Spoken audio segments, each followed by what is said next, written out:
મહિનો આવ્યો ક્યાંથી? પુરુષોત્તમ માસ આવ્યો ક્યાંથી? અધિક માસ આવ્યો ક્યાંથી? અધિક એટલે અધિકસ્ય અધિકમ ફલમ. ઘણાએ પુરુષોત્તમ માસને બદનામ પણ કર્યો, પણ અધિક મહિનો આવ્યો ક્યાંથી? તો દરેક મહિનાની અંદર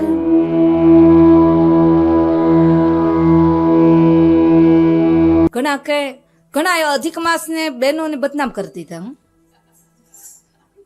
અમારી બહેનો માતાઓ બિચારા કેટલા વનભોજન કરવા જાય, કેટલા કીર્તનો કરવા જાય, બધું આમ સરસ મજાનું કરે, અને અધિક માસમાં એટલું પુણ્યદાન કરે ને બહેનો માતાઓ દેવીઓ, વાત જવા દે. પણ ખબર નહીં, એવું નથી હોતું હકીકત.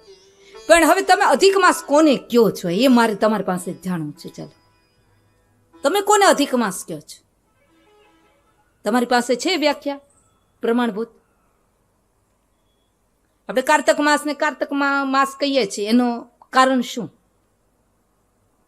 માક્ષર મહિનાનો દરજ્જો બહુ ઊંચો છે. માક્ષર મહિનાને ભગવાને સ્વયં ગીતાજીમાં પોતાનો માસાના માક્ષી સોહમ એમ કહ્યું. પુષ મહિનાનો દરજ્જો એના 12 મહિનાનો મહાત્મય સ્કંદ પુરાણની અંદર, બીજા ઘણા પુરાણોની અંદર બતાવ્યું. 12 મહિના, 12 મહિનાની 24 એકાદશી એનું મહાત્મય બતાવ્યું. અમુક નક્ષત્રનું પણ મહાત્મ્ય બતાવ્યું. પણ હવે મારે તમને એ પૂછવું છે, 12 મહિનાનું મહાત્મ્ય બતાવ્યું, આ 13મા મહિનાનું મહાત્મ્ય શું?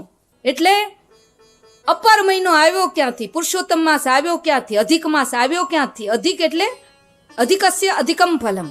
ઘણાએ પુરુષોત્તમ માસને બદનામ પણ કર્યો, પણ અધિક મહિનો આવ્યો ક્યાંથી?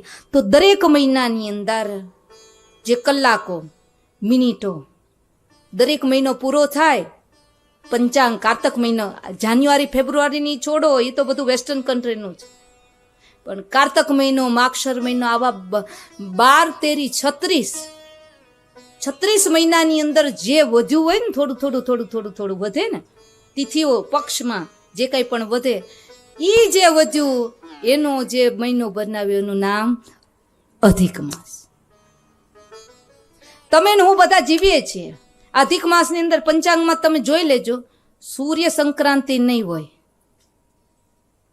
પંચાંગમાં જોજો, કથા પૂરી થાય ને, અને કર્તવ્ય ચેનલના માધ્યમ દ્વારા જે ભગવતીય ભક્તો કથા શ્રવણ કરી રહ્યા છે એ બધાને કહું કે અત્યારે સૂર્ય સંક્રાંતિ, તમે સૂર્ય સંક્રાંતિ એટલે મકર સંક્રાંતિ એક જ માનો છો? સંક્રાંતિઓ કેટલી છે?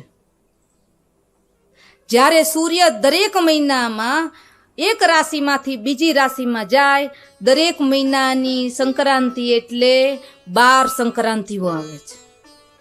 અપર મહિનાની અંદર સૂર્ય સંક્રાંતિ આવતી જ નથી. આ બીજું પ્રમાણ, એટલે એને અધિક માસ કહ્યો. બીજું, આપણે જે કંઈ પણ આપણા મહિનાઓ જે બધા ચાલે છે, જે ગણતરીઓ જે ચાલે છે ને, એ ચંદ્રની કળા, ચંદ્રની ગતિ, ચંદ્ર કયા નક્ષત્રમાં છે એ પ્રમાણે બધું ચાલે છે.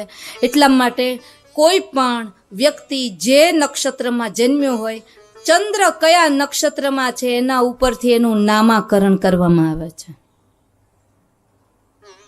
ક્યારેક કોઈ ચંદ્ર છે એ 2.5 દિવસના નક્ષત્રમાં